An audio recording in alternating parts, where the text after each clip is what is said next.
In this episode, sisilipin natin ang flagship model bus ni Scania, ang Scania Touring, kasama ng kanyang Mini-Me, ang 1:50 diecast Touring.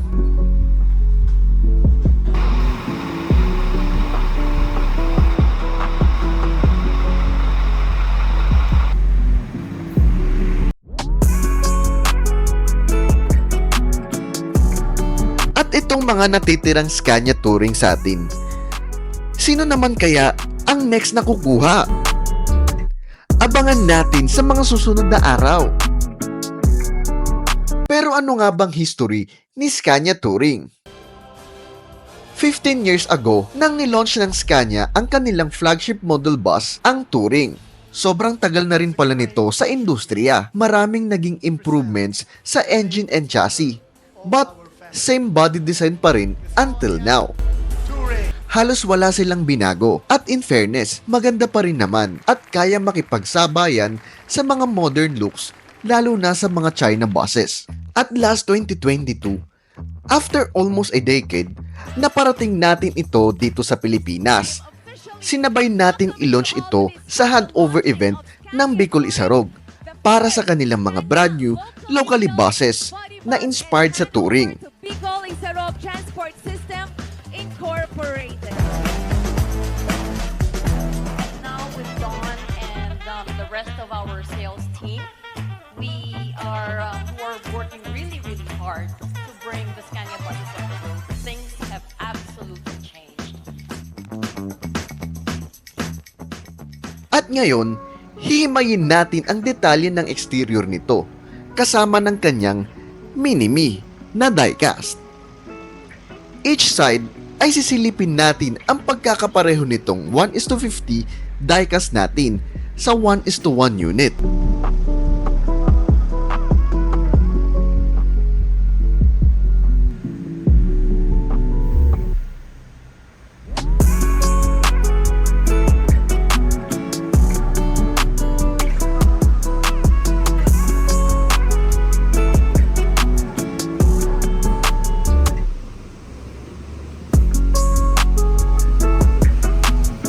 Siguradong may magtatanong sa atin, paano makakabili nito? Unfortunately, wala na or phase out na ang diecast model na ito. Nabili ko pa ito sa Sweden last 2018. But ngayon, halos lahat hinanapan na namin at talagang wala ng stock nito.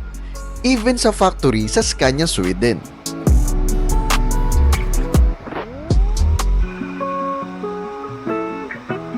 At ito ang kanyang Mini-Me.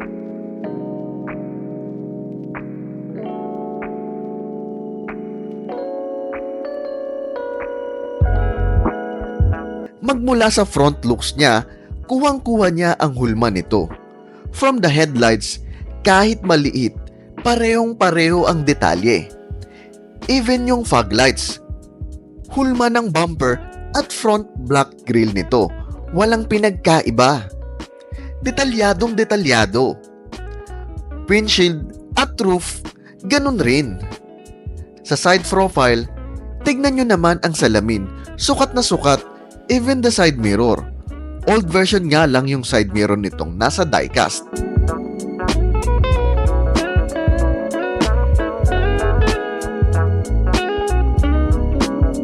Detalyadong detalyado rin sa door entrance nito. Even the conductor seat, pareho.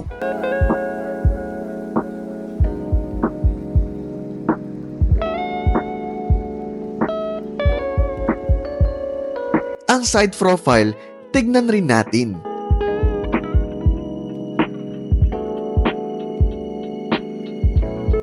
Very detailed, even the switches, curves, and glasses.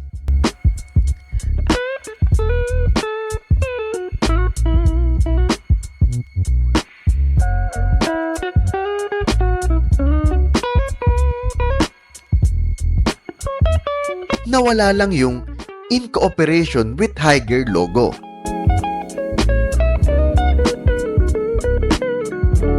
Ang mga luggage door, same rin.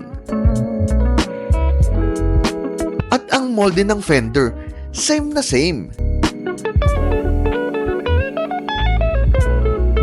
Ito naman ang other view ng side profile niya.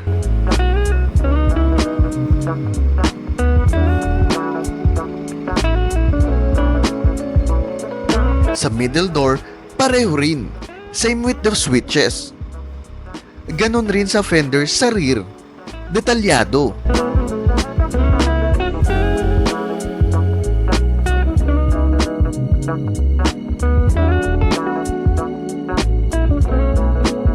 Ito naman ang battery box niya sa may driver side.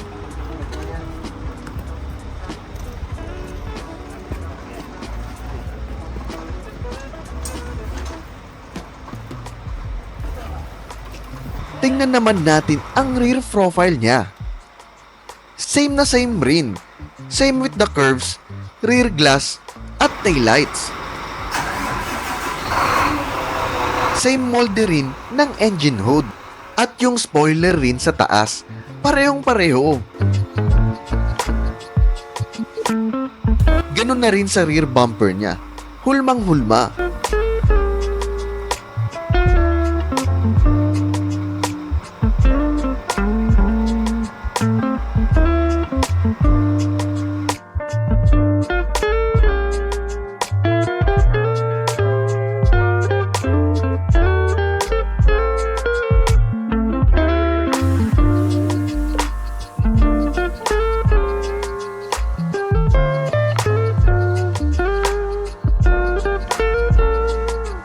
Isa lang ito sa pangarap kong makita noon.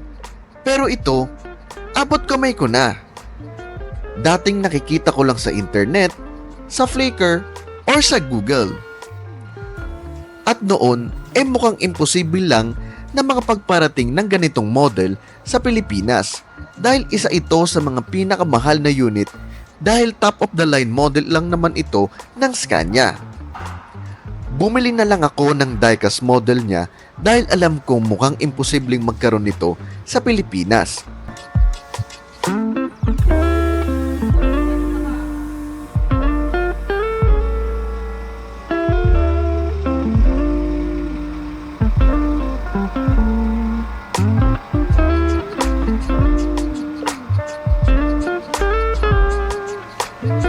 And here it is, ang Scania Touring. Abot kamay ko na siya. Nakapagparating din tayo. Swerte ng mga makakasakay sa kanya.